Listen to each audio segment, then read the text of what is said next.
కన్యారాశి. కన్యారాశి వారికి సంపూర్ణ సూర్యగ్రహణం ఆగస్టు 21వ తేదీ శ్రావణ అమావాస్య సోమవారం నాడు సింహరాశిలో జరుగుతుంది కనుక దాని యొక్క ప్రభావం ఎలా ఉంటుందో కన్యారాశి జాతకులు తెలుసుకుందాం. డబ్బు ధారాళంగా వస్తుంది, మరి నిలబట్టలేదు, ఎటో పోతున్నది, ఎక్కడికి పోతుందో తెలియదు.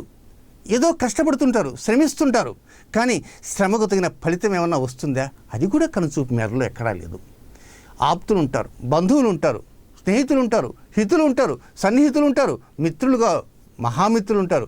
వీళ్ళందరూ కూడా చెప్పుకోవటానికి, కానీ వారి నుంచి ఏమైనా సహాయ సహకారాలు వస్తాయంటే వస్తాయని వారు భీకరంగా చెబుతుంటారు, కానీ వారి సహాయ సహకారాలు మీ దగ్గరికి వచ్చే సమయానికి గాలికి పోతూ ఉంటాయి. ఇది కన్యారాశి జాతకులకి ఉన్నటువంటి స్థితిగతులు ఈ సంపూర్ణ సూర్యగ్రహణ ప్రభావం వల్ల.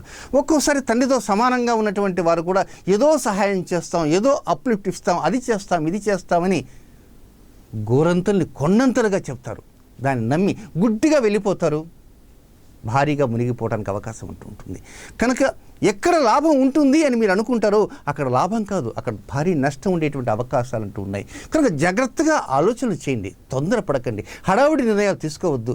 చివరిలో చెప్పేటువంటి పరిహారాన్ని కొంత పాటించడానికి ప్రయత్నం చేయండి. మీరు నమ్మినటువంటి దైవాన్ని కూడా ప్రార్థించడానికి ప్రయత్నం చేయండి. ఆగస్టు 21 నుంచి ఒక 3 మాసాలు 90 రోజులు మాత్రమే కొన్ని జాగ్రత్తలు తీసుకుంటూ ఉండండి.